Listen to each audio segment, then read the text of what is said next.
Hi guys, welcome back to the channel. It's your boy Mubs once again. I'm going strong with the uploads, man. I'm seeing you guys in the comments showing some love. I really appreciate it. Trust me, I really do. Today, I'm gonna do something different. It's FPL related, but it's not at the same time. But it's a way I like to think of FPL in my life. So today, I'm gonna do the top 10 FIFA Ultimate Team ratings in the Premier League.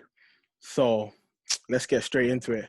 So at number 10, guys, we've got Andrew Robertson. Robertson, phenomenal left back. As you can see on screen right now, he's got 83 pace, 80 dribbling, 81 defending, 76 physical, and 80 passing. Me personally, I feel like his pace is a bit too slow. I feel like he should be around 86 pace. If you watch him, he's pretty quick. He's hella energetic. His defending stats pretty well. I wouldn't dispute it too much. I don't think fullbacks nowadays in the modern day of football are great defenders, but his passing should be much higher. I feel like Robertson's passing should be up there in like the higher 80s, maybe 86, 87 passing probably.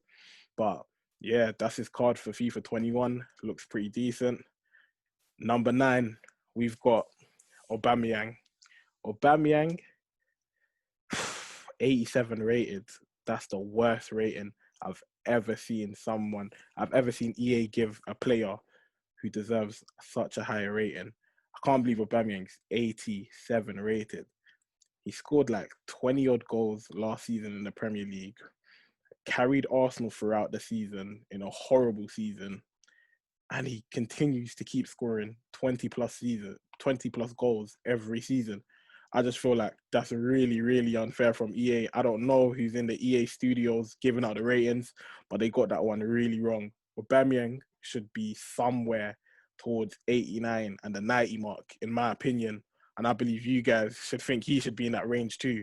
He's an amazing player. So, yeah, that's Aubameyang. His rating, they completely effed it up. They need to change that up. And in 8th, we've got Trent Alexander-Arnold with 80 pace, 85, 80 dribbling, and 87 passing, and 80 defending, which I think is pretty generous. I don't think Trent can defend like that, but his passing should definitely be 90. No cap, no lie. The way he gets the ball over to the other side to Trent, he does it with the inside of his foot, outside of his foot. He can do any passes. He can curl it in. He's amazing at corners. He's amazing at free kicks. Trent, his passing should be 90. That's all I can say. But he deserves the big my bad, the big rate, the big, oh God, sorry guys, the big rating boost from last year's FIFA. And I just think, look at Trent's Ultimate Team card. You can see it really reflects in how he plays in real life. And this is how you should kind of try and think about FPL in a way as well. Like the top 10 Premier League players in a game are the top 10 Premier League players in real life. And fantasy reflects on real life performances. So does Ultimate Team. So basically, guys, just look at it as, okay, they're performing, they're highly rated in FIFA from the start. So you should have a good grasp of why they're highly rated. They get assists, they get goals, and it should pretty much transfer into FPL points throughout the season. And coming in at number 7 is Harry Kane. His pace is just slow. They're pretty much abusing Harry Kane every single year. He's much faster than 68 pace. His 91 shooting is spot on, but I feel like his goals have dropped like the last 2 seasons. So I think it would be fair to reduce his 91 stat of shooting to go lower to like 89, 90 maybe, when Aubameyang's still hanging around the 86 mark when he's outscored Kane 2 seasons in a row now. So yeah, that's Kane's card pretty much. I ain't got really much to really say on Kane. Kane can do his thing. Kane can score. He has a shot on him. But I will say his passing should be a lot higher. This guy can pass a lot better than most people think. Watch Kane. Next time you watch Kane, watch the way he passes the ball. His passing's pretty good. So yeah, that's Harry Kane coming in at 88 rated. And next, number 6, we've got Raheem Sterling. Raheem the Dream. Boy, oh boy, does this guy play exciting football. Sterling's coming in with 90, 93 pace, 90 dribbling, 81 shot, which I believe is pretty fair, but his shooting should be much higher. And I know Sterling, if you're out there and you see it, you're going to agree with me. Your shooting should be around 84 now. Sterling, I know he doesn't have the best of shots, but boy, that guy's finishing improves every single season. I don't know what he's doing at training, but his finishing's improving. His goals keep going up every season.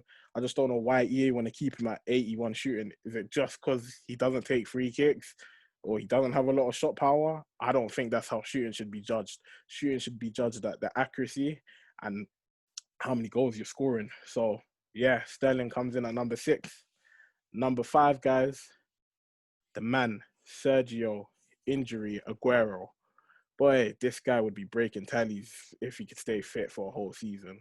Lord, oh Lord, Aguero, clinical finisher, 90 shooting, 80 pace, and 88 dribbling. Boy, oh boy, does Aguero deserve his God. Even though he's getting older, you still got to put respect on one of the greatest Premier League strikers in history. You've got to put respect on his name. He's doing his thing. He does get injured, but you know every time he steps on the field, he's going to score. And it's just like fantasy. Aguero is a gamble. In Ultimate Team, he's just a bit too slow for the game. But guys, if you play FPL and Ultimate Team, just remember Aguero's still 89 rated as a striker, and he's like 32 years old right now. We know he can come into form. When he's on that pitch, he's going to score. We just know his finishing's amazing. City provide him so many chances. Aguero's the man. So that's why he's coming in at number 5, 89 rated. Coming in at number 4 now is the beast, the man himself, Virgil van Dijk. This guy's been the greatest centre-back in the world for the past 2 seasons. Boy, he's just a brick wall. He's just amazing. We know he's amazing. He's crazy. Even though they had a stinker, and he had a stinker yesterday against Leeds, boy, he's about to go crazy, man. He's got 91 defending this game, 76 pace, which should be a lot higher. But I know EA Sports don't want to give him 80 pace or 82 pace, in my opinion, because they know he's gonna break the game, and no attackers would be able to get past him. But in all, Virgil van Dijk, yeah, he deserves the 90 rating. Probably could be 91. You could argue a case for that, but 90 rating is pretty fair. So yeah, that's Virgil van Dijk coming in at number 4. In number 3, got Sadio Mane, the man who was Liverpool's man of the player of the season last season, I believe. If I'm wrong, correct me in the comments.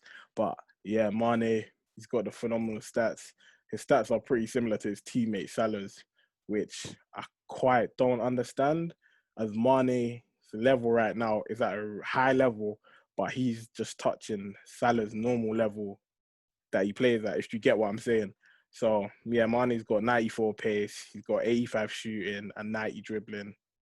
And yeah, he's just doing his thing. What can I say? He had an amazing season last season against Leeds. Didn't really do anything, didn't take his opportunities, but he deserves his 90 rating for FIFA this season. And coming in second is the main man, King Mo Salah. This guy's a bad boy footballer, bruv.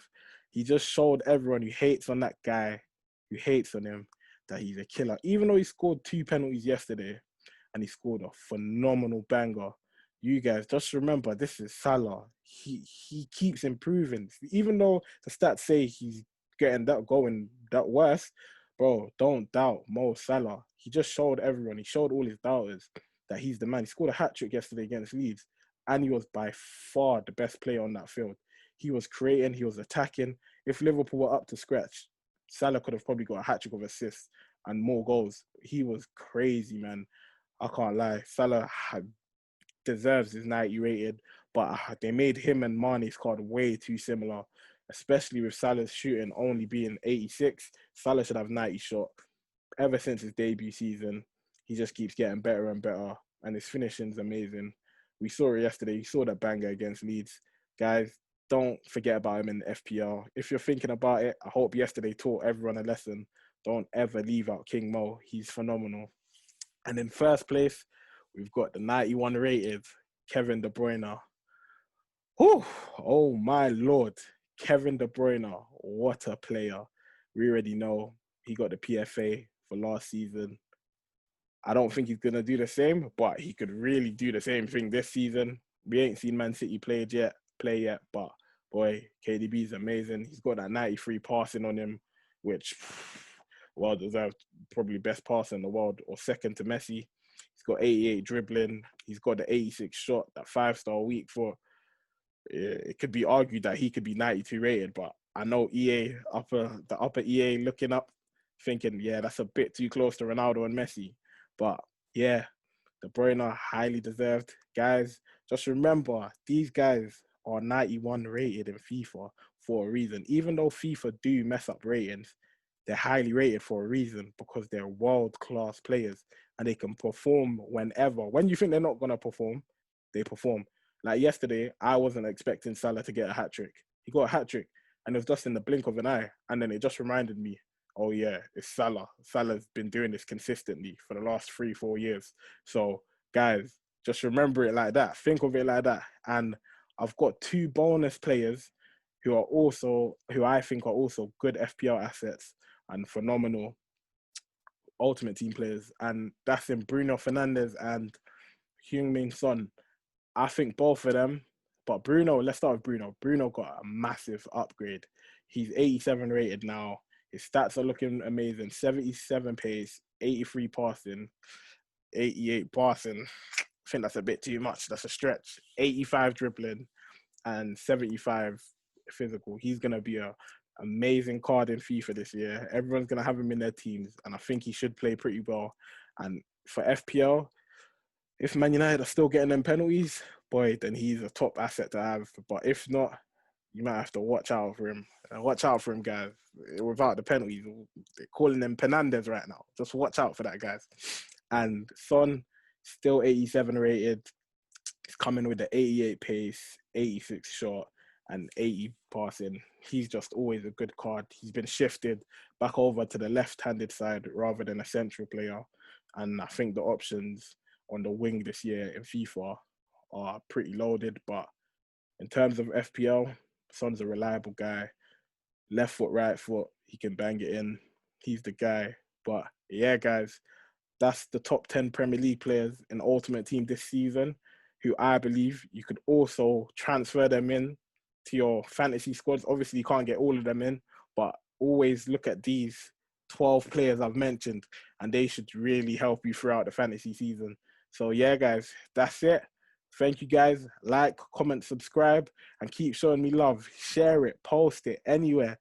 I'm loving the new subscribers, and I'm loving the love I'm seeing. Thank you, guys. I hope you have a great day and a great FPL weekend.